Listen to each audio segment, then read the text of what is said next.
विश्व में तेजी से उभरती अर्थव्यवस्था को देश की ग्रामीण अर्थव्यवस्था मजबूती देने का काम कर रही है। ग्रामीण क्षेत्रों में बढ़ती आर्थिक गतिविधियां और बढ़ती मांग के कारण खपत में तेजी आ रही है। एसबीआई की एक ताजा रिपोर्ट में भी मजबूत होती ग्रामीण अर्थव्यवस्था का संकेत दिया गया है।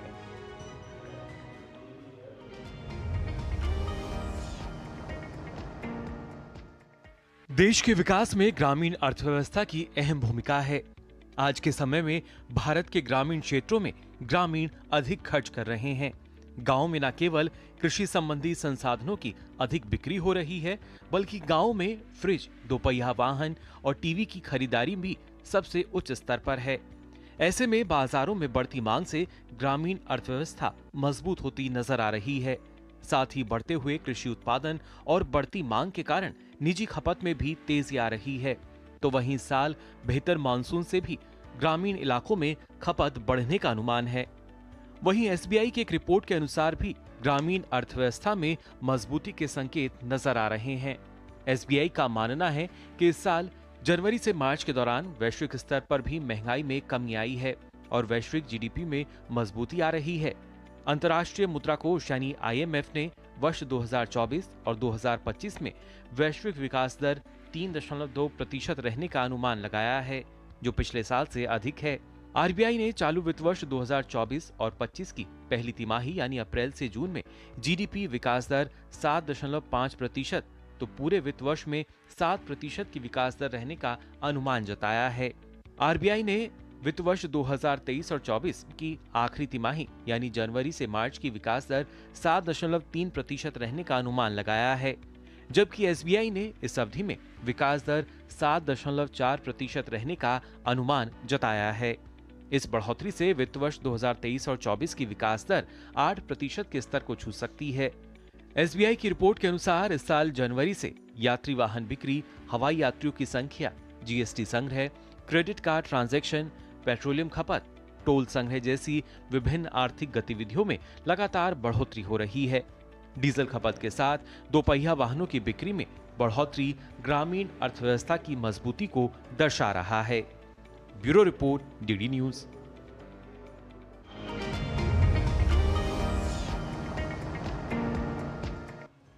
तो देखा आपने किस तरीके से आर्थिक विकास दर में जब हम इजाफे की बात करते हैं और उसमें जो ग्रामीण अर्थव्यवस्था के योगदान को देखा जाए तो वो भी बढ़ता हुआ नजर आ रहा है। इस पर चर्चा के लिए हमारे साथ प्रोफेसर अश्विनी महाजन जी जुड़ चुके हैं, आर्थिक विश्लेषक हैं जाने माने।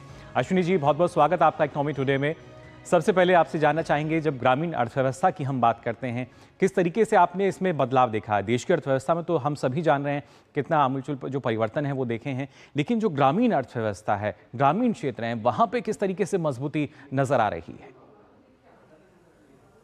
देखिए, अपने देश में लगभग 70% लोग अभी भी गांवों में रहते हैं। तो स्वाभाविक है, कोई भी आर्थिक उन्नति जो है बिना गांव के नहीं हो सकती। जी। लेकिन पिछले 10 सालों में हम देख रहे हैं कि ग्रामीण अर्थव्यवस्था में एक आमूलचूल परिवर्तन आ रहा है। सबसे पहली बात है कि जो शहरी क्षेत्रों में निर्माण कार्य देखा जाता था, इंफ्रास्ट्रक्चर देखा जाता था, जी। गांवों में इंफ्रास्ट्रक्चर बन रहा है। शहरों में घर बनते थे, लेकिन गांवों में घरों के बनने की जो गति थी वो बहुत कम थी। गांवों में 3 करोड़ घर बने हैं पिछले कुछ सालों में, जिसमें ऐसा माना जा रहा है कि लगभग 16-17 लाख करोड़ रुपया केवल गांवों के घरों में उसका इस्तेमाल हो रहा है। जी। इतनी बड़ी मात्रा में जब हम देखते हैं कि ग्रामीण अर्थव्यवस्था इतने फंड्स इन्फ्यूज हुए हैं, उसके कारण बहुत बड़ी एक बदलाव जो है वो हम देख सकते हैं। जी। तो हम ये देख रहे हैं कि केवल घरों के निर्माण का 16-17 लाख करोड़ रुपया बहुत बड़ी अमाउंट है ग्रामीण क्षेत्र के उसके लिए। जी। दूसरी बात हम देख रहे हैं कि गांवों में छोटे उद्योग बहुत पनप रहे हैं। जी। ये जो आत्मनिर्भर भारत है, one district one product programme है, बाकी सब चीजें हैं। अर्थव्यवस्था में इस ग्रामीण अर्थव्यवस्था में इस प्रकार का जो बदलाव है जी, वो बहुत ही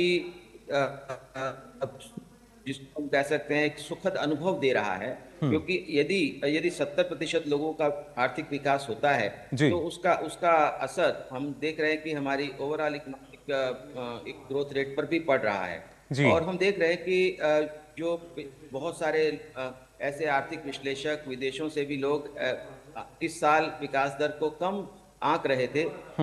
एसबीआई के इस जो विकास दर की अनुमान के आने के बाद मुझे लगता है कि उनको अपने सोच में बदलाव करने की आवश्यकता होगी, क्योंकि आप ये देखिए कि पिछले साल के जो अच्छे नतीजे हैं जी। और उसके साथ ही साथ जो हमारा ट्विन डेफिसिट कम हो रहा है, यानी अब आप ये देखिए कि पिछले 3 महीनों में जो अंतिम जो 3 महीने थे जी।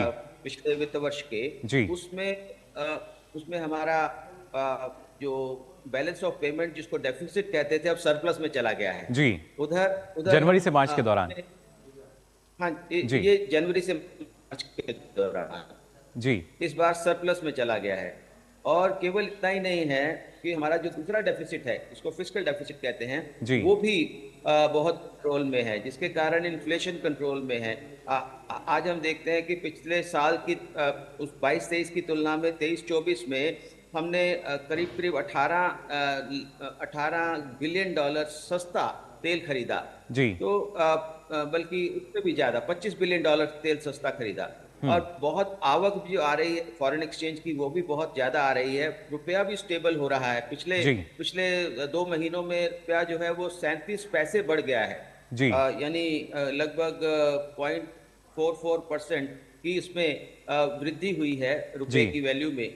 आप समझते हैं कि पहले रुपया डिवैल्यू करता रहता था, अभी रुपया जो है रिवैल्यू कर रहा है। तो जी। ऐसे सब चीजें जो हैं वो अर्थव्यवस्था की एक जिसको हम स्ट्रेंथ को दर्शा रहे हैं। जी, और बिल्कुल। इस स्ट्रेंथ के बल पे हम बहुत आसानी से, मुझे लगता है कि ये जो ग्रोथ रेट के आंकड़े आ रहे हैं जी। बहुत सही हैं और इसको हम अचीव कर सकेंगे। जी, विकास दर तो लगातार बढ़ ही रही है और इस वजह से लगातार जो तमाम अलग-अलग संस्थाएं हैं, उन्हें बदलाव भी करना पड़ रहा है अपने पूर्वानुमानों में।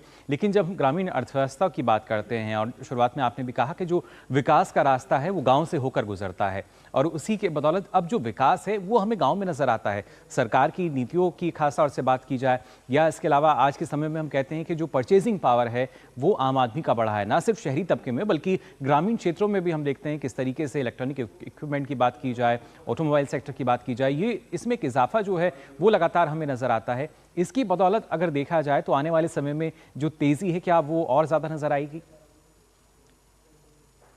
ये सब अच्छे इंडिकेटर्स हैं।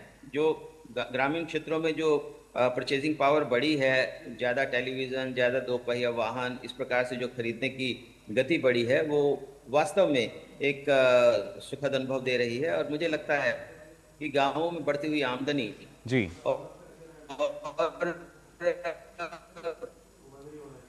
गांवों में होता हुआ निवेश, जी। इसके अलावा अब आप ये देखिए ग्रामीण सड़कें बन रही हैं, गांवों में लोगों को एलपीजी कनेक्शन मिल रहे हैं, गांवों में बिजली पहुंच रही है, पानी पहुंच रहा है। ऐसी तमाम जो सुविधाएं हैं जो शहरों में हैं, जी। तो इसलिए गांवों में आर्थिक गतिविधियां बेहतर हो रही हैं। जो सबसे बड़ी बात है ट्रांजैक्शन कॉस्ट की, जी। लोगों को बैंक की सुविधा नहीं होती थी, आज ऑनलाइन ट्रांजैक्शंस हो रही हैं। और ग्रामीण क्षेत्रों में मैं देख रहा हूँ कि ज्यादा ऑनलाइन ट्रांजैक्शंस हो रही हैं। तो इस जी। प्रकार से जो लॉजिस्टिक कॉस्ट है वो भी कम हो रही है। तो मुझे ऐसा लगता है कि गांव जो हैं अब आगे आने वाले समय में एक हमारे विकास के केंद्र बनेंगे। केवल शहरों में ही विकास नहीं होगा, गांव में भी होगा, क्योंकि टेक्नोलॉजी ये संभव कर रही है कि जो चीज शहरों में हो सकती है वो अब गांवों में हो सकती है। तो इसलिए मुझे लगता है कि ये जो अभी आंकड़े आए हैं ये एक शुरुआत है ग्रामीण क्षेत्रों में जो बेहतर होती स्थिति की।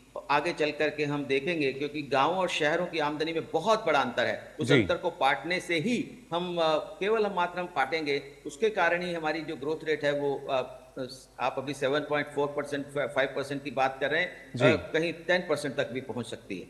जी बिल्कुल। लेकिन अगर इस ग्रोथ में हम खास तौर से ग्रामीण क्षेत्रों में महिलाओं की बात करें, जो महिलाएं ग्रामीण क्षेत्रों से आती हैं, आत्मनिर्भरता जो है वहाँ भी झलकती है। फिर चाहे सेल्फ हेल्प ग्रुप की हम बात करें या जो तमाम योजनाओं का फ़ायदा लेकर जो महिलाएं हैं, देश की आधी आबादी की लगातार जब हम बात करते हैं, उनको जो मौके दिए जा रहे हैं, उसको किस तरीके से आप देखते हैं इस विकास के लिए? देखिए, इस सरकार के अंदर मैं खास तौर पर देख रहा हूँ कि जो महिलाओं के विकास पर ज़्यादा ध्यान दिया जा रहा है। चाहे वो ड्रोन दीदी की बात हो, चाहे वो लखपति दीदी की बात हो, ये जी। तमाम जो उपाय हैं वो वास्तव में अभी 2 करोड़ लखपति दीदी हो गए और 1 करोड़ का और का अभी लक्ष्य रखा गया है। तो जी। वास्तव में ये जो सभी ये एक कल्मिनेशन होता है। बहुत सारे जो प्रयास चल रहे होते हैं उनका उनका सम्मिलित रूप हमें देखने को मिलता है। तो आज गांवों में जो महिलाएं हैं उनके अंदर आत्मविश्वास भी बढ़ा है। वो जी। टेक्नोलॉजी का भी इस्तेमाल करने लगी हैं। हुँ। और मैं समझता हूं कि महिलाओं की भूमिका विकास में पुरुषों से ज्यादा होती है, क्योंकि जी। पुरुष जो काम कर रहे हैं, महिलाएं एक जो आधी जिसको हम आबादी कहते हैं, अगर ये आधी आबादी पूरे जोशो खरोश से इस काम को करने लगे। और वो एक बात और देखी गई है कि इस सरकार के दौरान और उससे पहले भी प्रयास हुए कि जो भी फायदा दिया जाए, जो भी ट्रांसफर्स किए जाएं या जो भी सरकारी योजनाओं का लाभ मिले वो सीधा महिलाओं को मिले। जी। तो महिलाओं को जो घर बनाए जा रहे हैं उनकी ओनरशिप भी महिलाओं को दी जा रही है। बाकी तमाम एलपीजी कनेक्शन की ओनरशिप भी महिलाओं को दी जा रही है। जो सेल्फ हेल्प ग्रुप्स हैं वो तो एक्सक्लूसिवली महिलाओं के लिए हैं। ऐसे तमाम प्रकार के जो प्रयास जो महिला केंद्रित हैं वो इस विकास को और आगे बढ़ाने का काम कर रहे हैं। जी, बिल्कुल, इस विकास जी को और आगे बढ़ाने की खास तौर से अगर बात की जाए, जिस तरीके से आपने बताया आगे बढ़ाया जा रहा है। लेकिन खास तौर से अश्विनी जी, जो आने वाला समय है, क्योंकि ये जो शुरुआती जब 2024 और 25 की जो शुरुआती पहली तिमाही की अगर हम खास तौर से बात करें, जब इसमें इस तरह के सकारात्मक संकेत हमारे सामने आते हैं, तो कहीं न कहीं हम मान के चल सकते हैं कि जो आने वाला पूरा ये वित्त वर्ष है और भी बेहतर रहेगा और उसी के तहत जो एक लक्ष्य हम लेकर चल रहे हैं कि कैसे देश को विकसित हम कर सकते हैं, उस राह के लिए और जो देश को विश्व की तीसरी सबसे बड़ी आर्थिक शक्ति बनाने की बात है, ये कुछ ऐसे लक्ष्य हैं जिनको जल्दी हासिल कर पाएंगे? मुझे लगता है कि अगले 3 साढ़े 3 साल में हम विश्व की तीसरी आर्थिक शक्ति बनने वाले हैं। जी। मेरे जो आंकड़ों के अनुमान हैं कि हमारा जो अंतर है बाकी 2 मुल्कों के साथ, जर्मनी और जापान के साथ, वो बहुत ही कम रह गया है। और वो बहुत कम जो है उनकी विकास दर जैसे बहुत नीचे है और जी। हमारी विकास दर बहुत तेज है। तो मुझे लगता है कि जो 3.5 साल का हमने पहले अनुमान लगाया था, शायद हम 3 साल में ही उस लक्ष्य को प्राप्त कर पाएंगे, चलिए, ऐसा मुझे बिल्कुल। लगता है। बिल्कुल, हम भी यही उम्मीद करते हैं जल्द से जल्द जो लक्ष्य है उसकी प्राप्ति हो। फिलहाल अश्विनी जी, बहुत-बहुत शुक्रिया आपका हमारे साथ जुड़ने के लिए।